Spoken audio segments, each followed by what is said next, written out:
Hi guys, welcome to my channel. Today's video is going to be a chit chat get ready with me video today. I'm just doing this basic look and talking through with you guys my labor and delivery story. So if you want to know what this girl went through to give birth to that little boy, then definitely stay tuned. Right guys, so I'm just gonna get started with this story time, which is my labor and birth story of the arrival of this sweet handsome little boy. It's taken me 6 months to film this video, so this is going to be a get ready with me chit chat video kind of thing. If my little prince, I should say, if he makes noise, it's by the by. So let's just get started. Josiah was due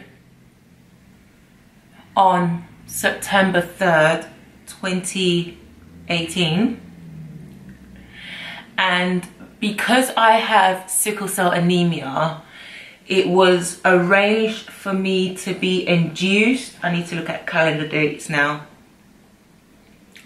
I was scheduled to be induced on the 27th, which is a Thursday, and the reason why I was scheduled to be induced is because I am sickle cell.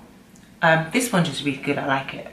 Because I do have sickle cell anemia, the risk of me carrying my pregnancy past 40 weeks is quite high, because my placenta wouldn't work for Josiah past the 40 weeks. So they had planned to induce me on the 27th of August just to be on the safe side, because my pregnancy was going very well. I had an amazing pregnancy. I wasn't sick. I didn't have any, well, I did have a sickle cell crisis in the first 3 weeks, but apart from that, I had an amazing pregnancy. I worked right up until 38 weeks pregnant. So yeah, I was scheduled to have an induction on the 27th. However, I didn't really want to be induced because, yes, I'm talking about you, son. I didn't really want to be induced because I had heard stories, especially because my mother was induced with me, and I'm the first of 4 kids, and she said it was really painful because obviously you don't get the slow, gradual process of labor. It just hits you, and I didn't want that. So, okay, my midwife said that she will give me a sweep, and the sweep was happening on the Monday, which would have been the 24th. So I had the sweep on the Monday, which was fine, and she had arranged for me to have another sweep on the Wednesday, which would have been the 20... Oh, what date would that have been? Which was the 26th. So I had the sweep on the Monday, the 24th, which was fine. I mean, it wasn't the best feeling in the world, but I have a good tolerance for stuff like that. So yeah, I had the sweep, and she arranged for me to come back on the Wednesday to have another sweep if nothing had happened. Now, on the Wednesday, which was the 26th, at 2 AM in the morning of that Wednesday 26th, something did start happening. I started getting contractions, and they were about 10 minutes in between. No, they were about every half an hour in the mornings around that time. And it was very mild. I mean, it wasn't painful or anything at all. It wasn't painful. It was just like a mild period pain. Careful, son. Be careful. Yeah. It was a very, very mild period pain. So it was bearable, but I was kind of groaning in my sleep because I know just having a pain plus being uncomfortable, not being able to really sleep properly anyway, that was kind of like an issue for me. So I was groaning, didn't get much sleep at all that Wednesday morning. My appointment for my second sweep, which was on that Wednesday, was at 11. My appointment was at 11 o'clock, so I went for my appointment anyway, and she did the second sweep, but she also wanted to check how far dilated I was. So she did, and she saw that I was 1 centimeter dilated, so really I had quite a long way to go. And she just said, go about your business, do what you need to do for the day, etc, etc, and just make sure you stay active.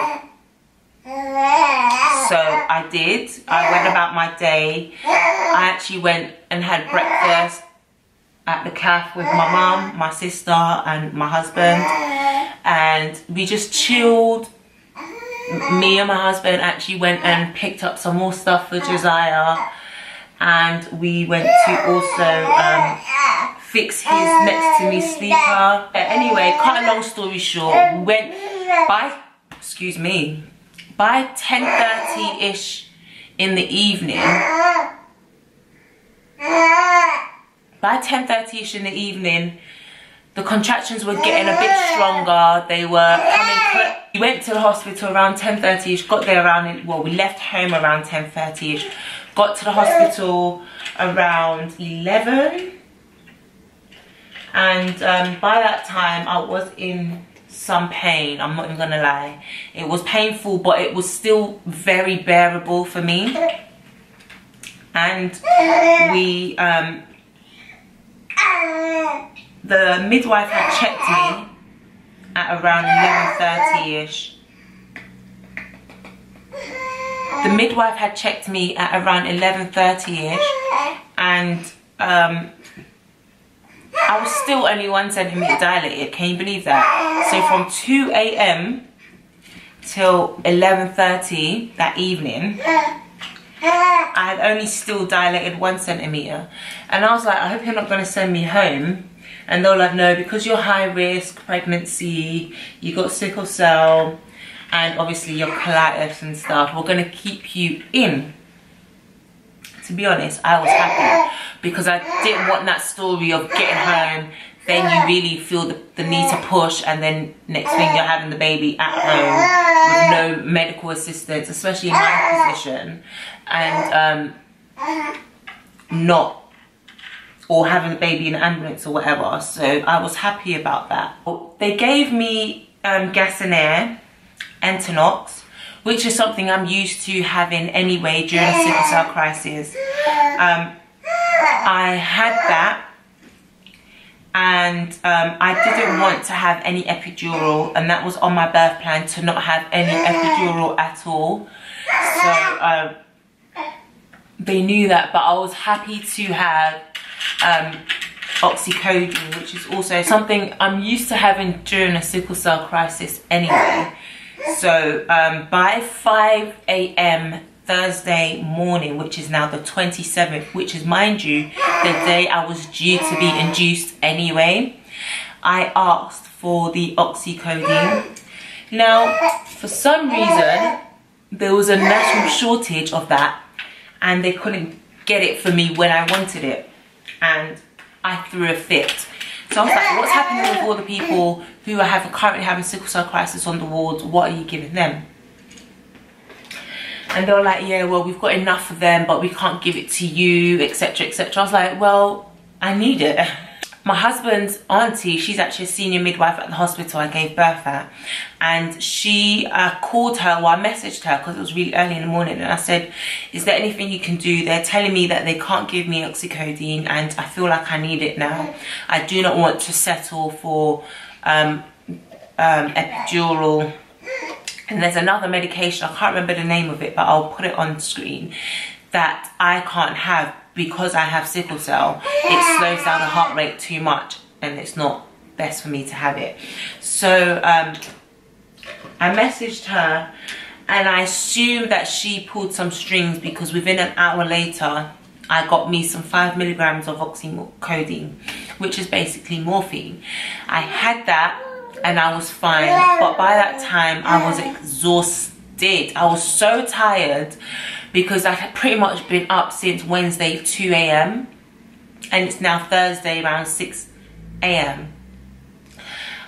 The midwife came to check me, and now I was only 2 centimeters dilated. So all that time I had only been 2 centimeters. That's about 15 hours ish, and I'd only dilated 2 centimeters. So I was like, as you can imagine, I was quite distraught, quite upset, and really tired. Now by I'm fast forwarding again. So by now this time it's around 4:45 p.m. on a Thursday, and the midwife came to check me again, and I was still only 2 centimeters dilated. And obviously by this time they had put me on a drug, a hormonal drug, to see if they can quicken my labor. And Josiah did not like that. He was really distressed because it wasn't that they needed to quicken it, because he was ready. He was right at my cervix. It's just that I wasn't dilating at all. And so he started getting really distressed. And because of that, he had pooped in me. And once he pooped, they're like, okay, game over. We need to take your baby out. So meaning that we're going to have an emergency C-section. And then I started crying. I'm not gonna lie, there's nothing wrong with mothers that choose voluntarily to have a C-section, or that in my case needed to have an emergency C-section. There's absolutely nothing wrong with that at all. So I don't want what I'm about to say to make it seem like there is something wrong with mothers who have C-sections. But I then started crying and saying, no, I'm a failure, da, da, da, da, and crying, saying, no, I didn't want to have the C-section. And the reason being is because I had not planned for it. Because I had such an amazing pregnancy, I assumed that my delivery was going to be smooth, plain sailing and everything like that, and clearly it wasn't. So to me, I was disappointed. It's not because I didn't want to have a C-section or I was totally against it. It's literally because it wasn't in my birth plan. It's not something I had planned for. And obviously it just showed me that literally you can plan for life as much as you want, but God's gonna do what God's gonna do. Like literally, that's what that showed me. So I was crying and everything, and obviously my mum and my husband were trying to calm me down and everything like that. And I was, honestly guys, I was so upset. Where's this brush? There we go. I was really upset. I'm not gonna lie to you guys. But they calmed me down, and to be honest, this midwife, she came to me and she was like, look, you can either cry as much as you want. Okay, son, okay. She was like, you can either cry as much as you want about not having the C-section and go on. By this time, I've probably been in labor for about 30 hours. And you can go on and wait till your cervix opens for your baby to come through.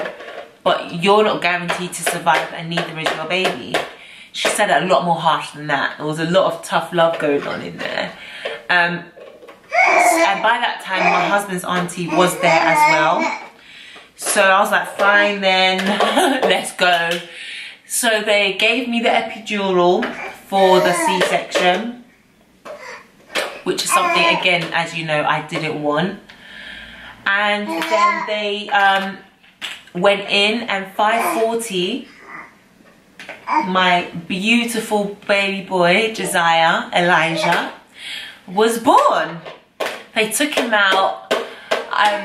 Another thing that I was really upset with is that I had planned for delay cord cut-in, because obviously I wanted everything to go to him, but during C-section obviously there's no such thing as delayed cord cutting.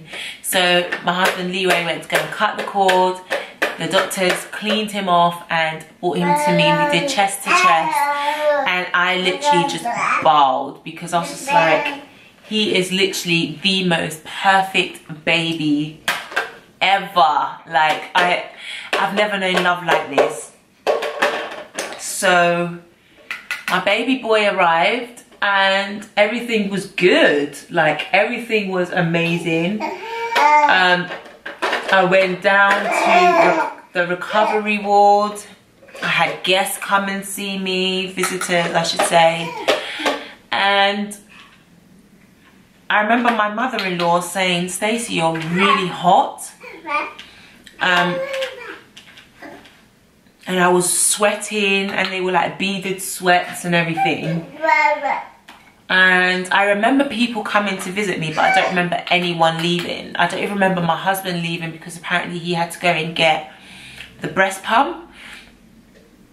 I remember my mum obviously being there. She was there the whole time with my husband and everything.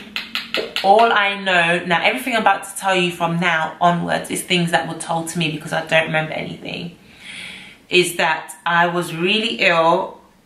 My husband basically came back from collecting the breast pump at home, and all he sees is them rush me back upstairs to the labour ward. So you can imagine his panic. My mum's panicking, so she can't explain to him what's going on. And basically I was in a very bad way. My heart rate was high, but my blood pressure was very low. Things were just not right, basically. And I was completely out of it. I didn't know what day it was. I didn't know where I was. I didn't know nothing. So they took me upstairs.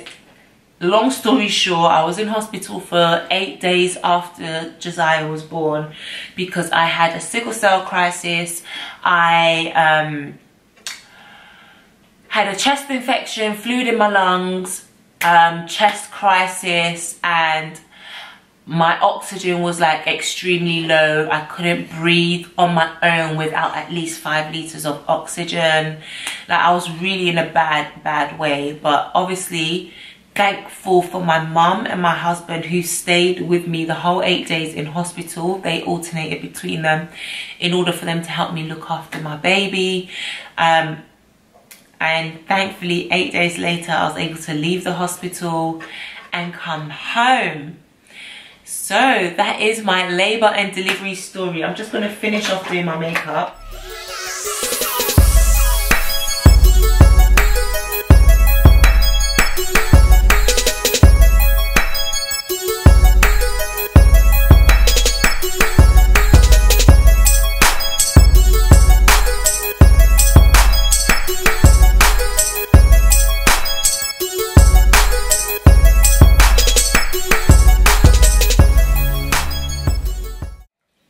Right guys, so that's pretty much what I went through during my labour and delivery.